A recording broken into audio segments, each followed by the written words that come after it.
Hello friends, welcome back to my YouTube channel होने study centre में। Friends, जैसा कि आपको पता है कि प्राचीन भारत की जो सीरीज है वो चल रही है और जिसमें ऐतिहासिक स्रोत के बारे में हम लोगों ने पूरा डिटेल में पिछली कक्षाओं में हम लोगों ने देखा था।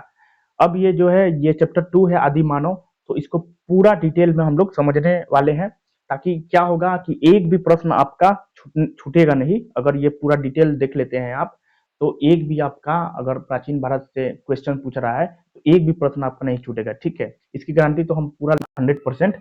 तो चलिए शुरू करते हैं आज का वीडियो। आदि मानव, ठीक। आदि मानव। अब देखिए आदि मानव और उनका मूल स्थान। ठीक है, आदि मानव और उनका मूल स्थान।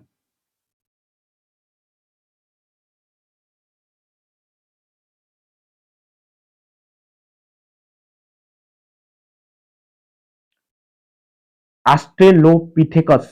ऑस्ट्रेलोपिथेकस जो आदि मानव है ये दक्षिण अफ्रीका में इनका मूल स्थान है। ठीक है, ऑस्ट्रेलोपिथेकस, ऑस्ट्रेलिया मत मार दीजिएगा, ठीक। ऑस्ट्रेलोपिथेकस ये इनका मूल स्थान कहाँ है तो दक्षिण अफ्रीका। जिंजानथ्रोपस, जिंजानथ्रोपस इनका जो मूल स्थान है वो पूर्वी अफ्रीका है। ठीक है, जिंजानथ्रोपस इनके जो मूल स्थान है क्या है, पूर्वी अफ्रीका। जावा मानव, तो जावा में। पेकिंग मानव, चीन। पेकिंग मानव, पेकिंग मानव चीन इनका मूल स्थान कहाँ है तो चीन। नियंडरथल मानव इनका मूल स्थान कहाँ है तो जर्मनी। नियंडरथल मानव जर्मनी, नियंडरथल मानव जर्मनी। पिल्ट डाउन मानव, पिल्ट डाउन मानव, पिल्ट डाउन मानव इंग्लैंड। पिल्ट डाउन मानव इंग्लैंड। क्रो मैग्नन मानव, क्रो मैग्नन मानव इनका मूल स्थान क्या होगा तो फ्रांस। ठीक है, क्रो मैग्नन मानव का फ्रांस में होगा। होमोसेपियंस, होमोसेपियंस मानव जो है ये पामीर, पामीर का पठार है ना। होमोसेपियंस मानव का मूल स्थान पामीर। ये सब क्या है तो आदि मानव है, इनका मूल स्थान है। ठीक। अब पूरा पाषाण युग, पूरा पाषाण युग क्या था, आखेटक एवं खाद्य संग्राहक था। ठीक, मतलब पूरा पाषाण युग जो आखेटक एवं खाद्य संग्राहक संबंधित था, पूरा पाषाण युग। ठीक। इस काल में मानव का जीवन पद्धति केवल शिकार एवं खाद्य संग्रह पर निर्भर था, इसलिए इसको आखेटक एवं खाद्य संग्राहक का काल भी कहा जाता है। ठीक है, इस काल में मानव का जीवन पद्धति केवल शिकार एवं खाद्य संग्रह पर निर्भर था। ठीक है, याद रखना है ये बात। आगे बढ़ते हैं। पूरा पाषाण काल के भाग। अब देखिए पूरा पाषाण काल के भाग कौन कौन से हैं। पूरा पाषाण काल के भाग, एक तो हो गया आपका निम्न पूरा पाषाण काल, निम्न पूरा पाषाण काल, मध्य पूरा पाषाण काल और उच्च पूरा पाषाण काल। याद हो गया। पूरा पाषाण काल को आखेटक, आखेटक का मतलब होता है पत्थर के बने औजार का प्रयोग करने वाला। ठीक, आखेटक और खाद्य संग्राहक। पूरा पाषाण युग को आखेटक एवं खाद्य संग्राहक कहा जाता है। एकदम क्लियर हो गया। ठीक।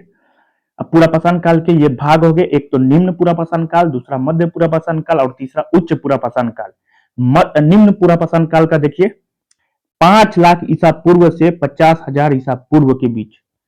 और इनका काल देखिए मध्य पूरा पाषाण काल का तो 50,000 से 40,000 ईसा पूर्व। उच्च पूरा पाषाण काल का 40,000 से 10,000 ईसा पूर्व। याद रहेगा, निम्न पूरा पाषाण काल का जो काल है वो 5 लाख ईसा पूर्व से 50,000 ईसा पूर्व के बीच है। मध्य पूरा पाषाण का जो काल है वो 50,000 से 40,000 ईसा पूर्व तक है। उच्च उच्च पूरा पाषाण काल का है 40,000 से 10,000 ईसा पूर्व। ठीक, आगे बढ़िए। निम्न पूरा पाषाण काल, निम्न पूरा पाषाण काल,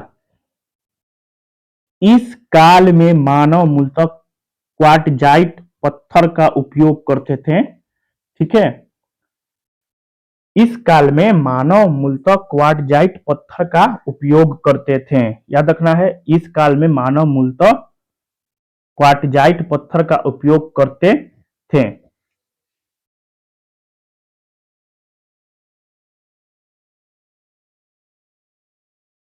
ठीक, आगे देखिए। एनपीके, एनपीके का मतलब क्या हुआ, शॉर्ट फॉर्म निम्न पूरा पाषाण काल।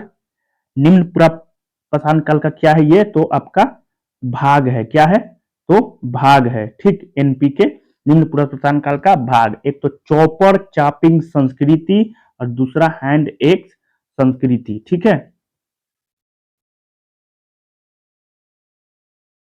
क्या हो जाएगा तो चॉपर चापिंग संस्कृति जिसको पेबुल संस्कृति के नाम से भी जाना जाता है, दूसरा हो जाएगा हैंड एक्स संस्कृति। ठीक, चॉपर चापिंग संस्कृति, चॉपर चापिंग संस्कृति जिसको कहा जाता है पेबुल संस्कृति।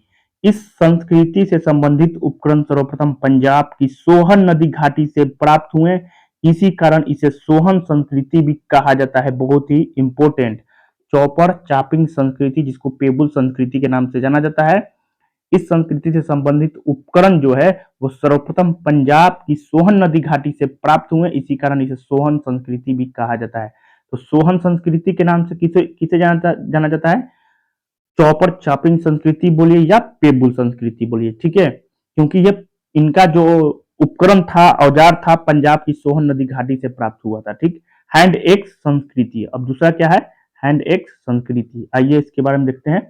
इस संस्कृति से संबंधित उपकरण मद्रास के समीप बादम दुराई व अतिरमपक्कम से प्राप्त हुए, इसलिए इसे मद्रास संस्कृति भी कहा जाता है। पूछ देगा कि मद्रास संस्कृति से किसे जाना जाता है, तो हैंड एक्स संस्कृति जो है इसे मद्रास संस्कृति के नाम से जाना जाता है। ठीक, सर्वप्रथम आग का प्रयोग, देखिए नेक्स्ट, सर्वप्रथम आग का प्रयोग का प्रमाण इस काल में चीन के चाओजू कोजियन गुफा से प्राप्त हुआ।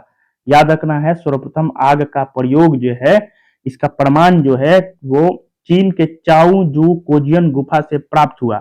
सर्वप्रथम रॉबर्ट ब्रूसफ्रूट ने 1863 में पल्लवरम नामक स्थान पर हैंड एक्स प्राप्त की। इंपोर्टेंट देखिए कितना इंपोर्टेंट है कि रॉबर्ट ब्रूसफ्रूट ने 1863 में पल्लवरम नामक स्थान पर हैंड एक्स प्राप्त की।